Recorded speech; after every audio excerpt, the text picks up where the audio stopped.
¿Qué tal? Bienvenidos a Medical Ed, el día de hoy con un nuevo video acerca de fisiología tiroidea. Me gustaría iniciar con un poquito de bases anatómicas del tema porque es muy importante reconocer estos datos antes de entrar a ver ahora sí la fisiología. Lo que tenemos en sus bases anatómicas es que la tiroides es una glándula endocrina que se encuentra en la parte anterior del cuello, ¿sí? Utilizando este dibujo lo que podemos encontrar es que justamente se encuentra por debajo del cartílago tiroides, que es justamente este de aquí. Más arriba podemos ver a lo que es el hueso ioides, un hueso que, a diferencia de la mayoría de los huesos del cuerpo, no se encuentra articulado con algún otro hueso, simplemente se encuentra unido a este cartílago tiroides, y por debajo del cartílago tiroides se encuentra ahora sí lo que es la glándula. La glándula tiroides está también en contacto con del segundo al cuarto anillo de la tráquea, ¿sí? Y justamente, embriológicamente hablando, viene desde lo que sería el piso de la lengua, tiene que hacer un traslado para llegar justamente a esta zona media del cuello, ¿ok?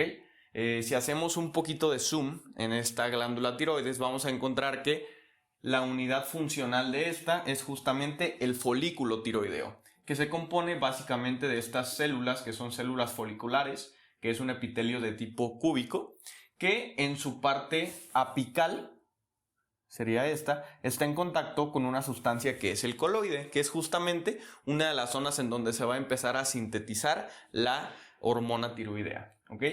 En el lado más basal de estas células podemos encontrar además lo que serían otras células, que son las células parafoliculares, y por supuesto la irrigación propiamente de esta glándula, ¿ok? Tomando en cuenta el tema de la irrigación, esta proviene de lo que sería una arteria superior tiroidea y una arteria inferior tiroidea, ¿ok? Que vienen de lo que sería la parte externa de la arteria carótida, hablando de la irrigación superior, y del tronco tirolinguo facial, ¿sale? Que proviene ahora sí en cuanto a la irrigación inferior. Puede haber en algunos seres humanos una tercera arteria, que sería una arteria tiroidea media, pero no está presente en toda la población. El drenaje venoso, sí se compone de tres venas: una vena tiroidea superior, una vena tiroidea media y una vena tiroidea inferior, que son constantes en la mayoría de la población, ¿ok? Datos importantes: tiene un peso de aproximadamente 20 gramos y consta principalmente de dos lóbulos, lóbulo derecho y lóbulo izquierdo, y están unidos por esta parte central que se le llama istmo. Hay personas que tienen, lo voy a dibujar aquí un poco, una prolongación más o menos de este estilo a nivel medial, ¿sí? A ese se le llama lóbulo piramidal y está en algunos seres humanos presentes, ¿sí? Bueno, eso sería, digamos, lo más importante en cuanto a la anatomía, y recordar que justamente el nombre de glándula tiroides proviene del griego, ya que la palabra tiroides hace referencia a escudo y se le puso debido a la forma que tiene justamente esta glándula, ¿no? Que parecería un escudo de la antigua Grecia. Ahora, una vez que ya tocamos este tema, podemos proseguir a lo que quizás más nos compete el día de hoy, que es conocer cómo se sintetizan estas hormonas tiroideas. Para la síntesis se requiere, muy importante, del yodo. El yodo es un elemento que nosotros debemos obtener por medio de la dieta, ¿sí? En promedio, un ser humano adulto tiene que consumir al menos 100 micras diarias de yodo, ¿ok? Hay diferentes fuentes para obtenerlos. Sin embargo, hoy en día la más importante, y de hecho es un régimen global que se tiene, y es que a la sal de mesa, al cloruro de sodio convencional que consumimos, se le agrega algo de yodo, lo que se le llama sal yodada, y esta es una medida mundial justamente para evitar la deficiencia de yodo, que a largo plazo puede condicionar enfermedad tiroidea, ¿ok? El yodo que nosotros consumimos, una vez que es ingerido, va a llegar justamente a la parte basal, ¿sale? O sea, esta zona de las células foliculares. Aquí tenemos justamente una célula folicular. Esta es la parte basal, es decir, la que está en contacto con los vasos sanguíneos, y esta es la zona apical, es decir, la que está en contacto con el coloide. Aquí en la zona basal va a llegar el yodo, que si se fijan está funcionando como un anión, ¿sí? ¿Por qué? Porque está haciendo yoduro, ¿ok? El yoduro, que es la forma aniónica del yodo, va a empezar justamente a entrar a la célula gracias a un transportador, que es el transportador NIS, por sus siglas en inglés de sin portador sodio-yodo, ¿sale? El NIS usa justamente este gradiente que tiene el sodio para entrar a la célula y entonces se acopla a él, ¿ok? Una vez que se acopla, ambos entran a lo que sería el citosol. Ya adentro, el yoduro va a tener que pasar a lo que es la zona apical porque tiene que llegar hasta el coloide y también va a usar una proteína transportadora que es la pendrina. La pendrina, este es un intercambiador, ¿sale? Va a permitir que el yoduro pase de la célula folicular hacia el coloide. ¿Por qué? Porque el cloro va a ir a la inversa, va a ir desde el coloide hacia la célula folicular. ¿Okay? Una vez que se dé este cambio, ahora sí, el yoduro está justamente en la zona coloidal y ahora va a encontrarse a una enzima que es la enzima peroxidasa. La peroxidasa lo que va a hacer es va a transformar, ¿sí? Justamente mediante la acción también del peróxido de hidrógeno o H2O2, va a transformar el yoduro en yodo, ¿sale? Y eso se le llama organificación, ¿sale? De momento llevamos los siguientes pasos. Primero llevamos el paso de la captación de yodo por medio del transportador NIS. Luego tenemos el transporte del yodo hacia el coloide y finalmente la organificación, es decir, transformar yoduro en yodo, ¿sale? Hasta aquí, digamos, se pone en pausa el camino del yodo, porque antes tenemos que hablar de un proceso que está haciendo constantemente la glándula y es justamente la síntesis de la tiroglobulina. La tiroglobulina es una proteína. Y al ser una proteína se va a sintetizar justamente a nivel de los ribosomas del retículo endoplásmico, que aquí lo tenemos. Este ribosoma va a sintetizar a la glándula y lo que va a hacer, la va a enviar al aparato de Golgi para que éste en forma de vesículas pueda salir al coloide por medio de exocitosis. Una vez que sale al coloide, aquí tenemos, vamos a hacerle zoom a la tiroglobulina y ahí encontramos que la tiroglobulina tiene de 70 a 80 aminoácidos tirosina, que aquí los vemos representados. Recordar que el aminoácido tirosina es un aminoácido aromático, por eso tiene este anillo de benceno justamente aquí. Ya que estuvo la tiroglobulina en ese medio, ahora sí van a empezar justamente a añadirse cada uno de los iones de yodo justamente a esta proteína, ¿ok? Digamos que aquí tenemos a una tirosina en particular, ¿ok?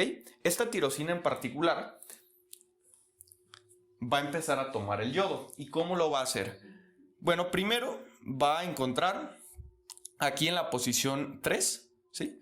Porque es posición 1, posición 2. En la posición 3 va a encontrar el sitio para poner el primer yodo.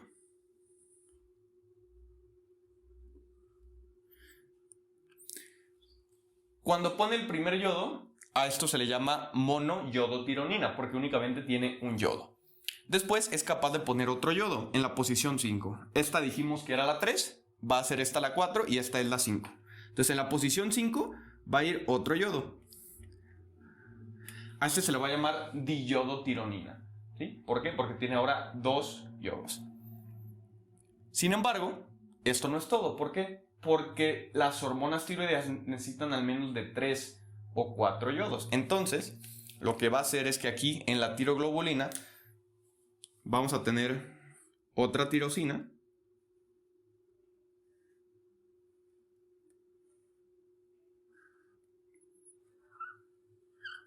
en donde se le van a poder unir más yodos.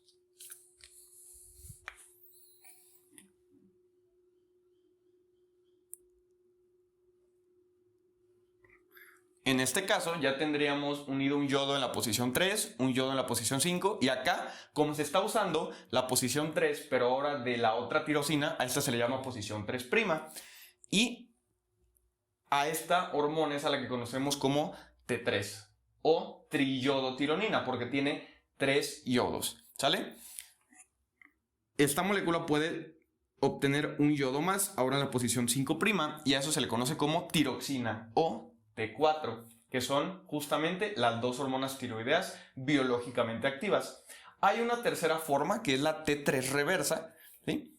Que esta no tiene actividad biológica. La T3 reversa lo que tiene es que tiene 3 yodos, pero en posiciones distintas a lo que sería la T3 normal. La T3 normal, si recuerdan, era aquí, ¿verdad?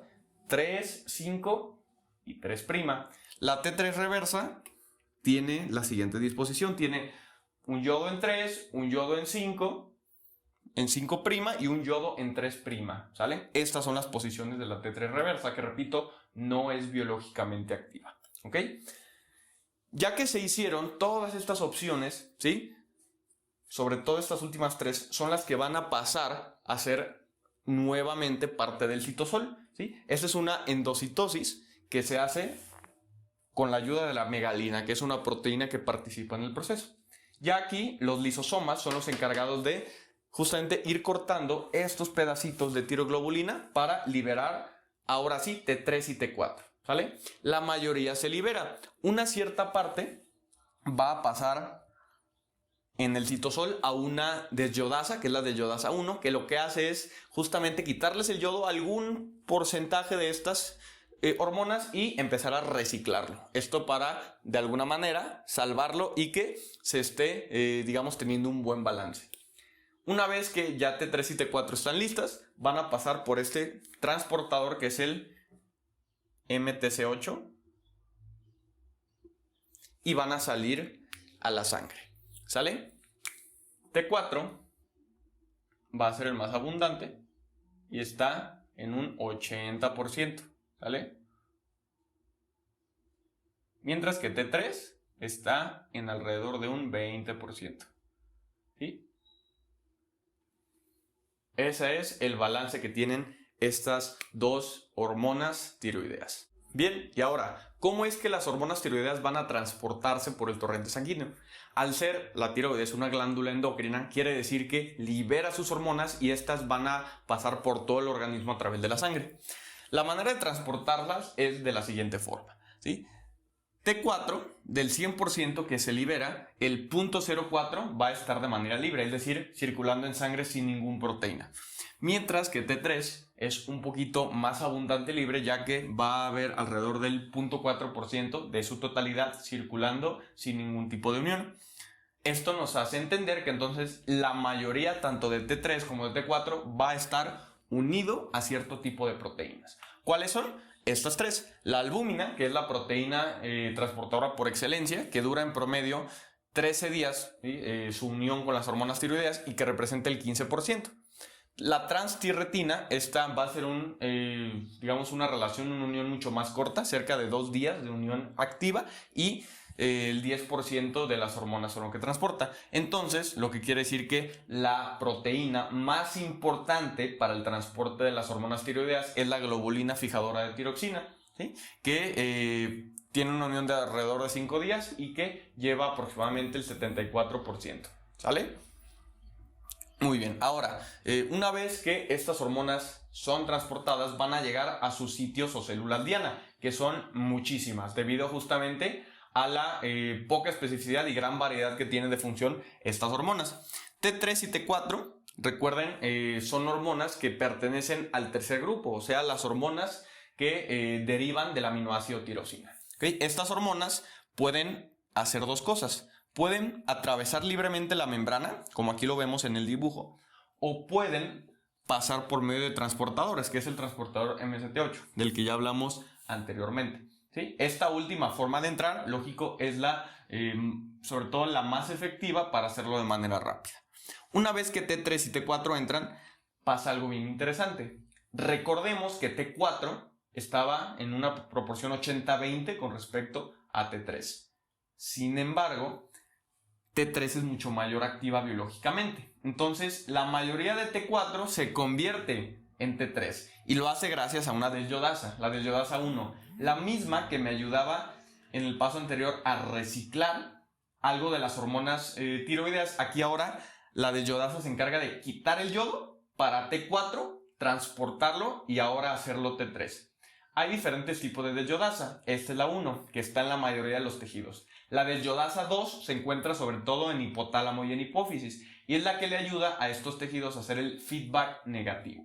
¿Qué quiere decir esto? Cuando hay un aumento en las hormonas tiroideas, recuerden que la tiroides está siendo regulada desde arriba, ¿sí? Primero, el hipotálamo, porque la TRH le dice a la hipófisis que libere TSH.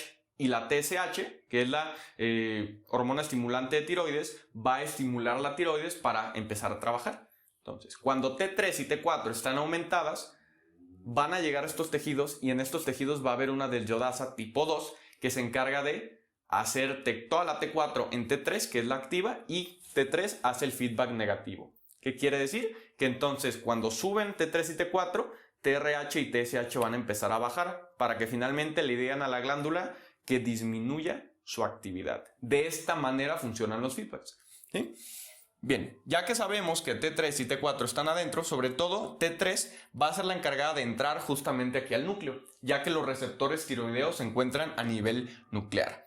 Y en este nivel nuclear lo que podemos ver es que T3 va a encontrar a esta unión, a este dímero que forma el receptor tiroideo y el receptor RXR, que es un receptor de retinoides. Estos dos se juntan y forman juntos el TRE, que es el elemento de respuesta tiroidea.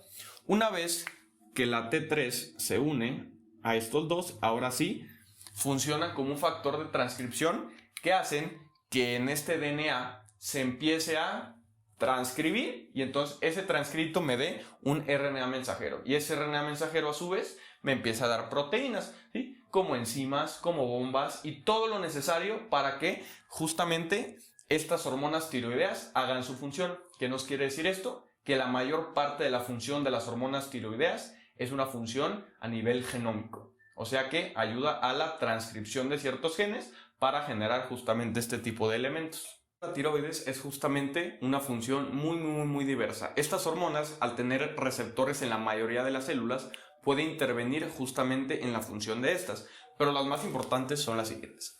Primero, la tiroides, justamente a través de T3 y T4, genera un aumento en la temperatura corporal. Esto mediante dos mecanismos.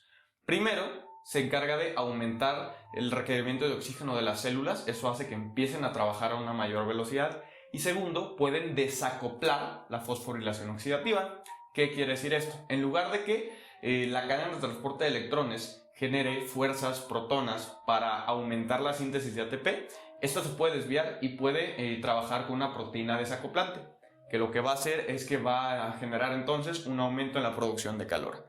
A nivel cardiovascular va a tener efecto en dos de las propiedades cardíacas. ¿Cuáles son? Cronotropismo e inotropismo. Ambas están aumentadas mediante T3 y T4. ¿Qué quiere decir esto? Que va a aumentar primero la contracción muscular. Eso se le llama inotropismo. Aumenta la contracción del músculo cardíaco.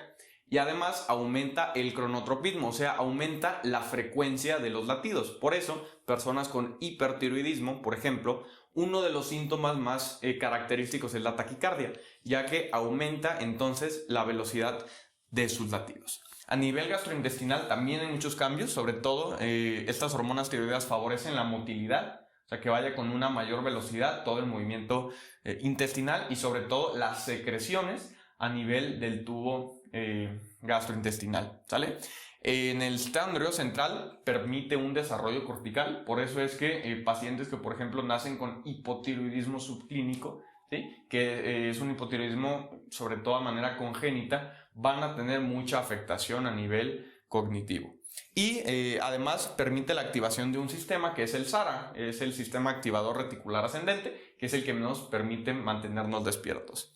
Entre otras funciones, también las hormonas tiroideas aumentan la sensibilidad a las catecolaminas, por eso es que a nivel de sistema nervioso y a nivel, por ejemplo, cardiovascular, el tener un aumento en las hormonas tiroideas genera muchos cambios como lo que serían palpitaciones, sudoración, etc. Regula el ciclo menstrual, ¿sí? Esto es muy importante porque justamente una paciente con problemas tiroideos va a empezar a tener también problemas con lo que sería la menstruación.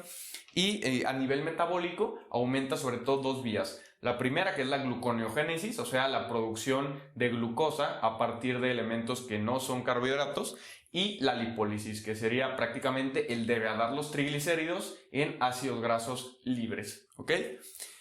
A medida general, esto es el tema de fisiología tiroidea. Repito, es una de las glándulas más importantes y que conlleva una serie de pasos, como lo vimos aquí en el video, para poder mantener su función. Gracias por ver este video, no olviden suscribirse, compartirlo y nos vemos en la próxima.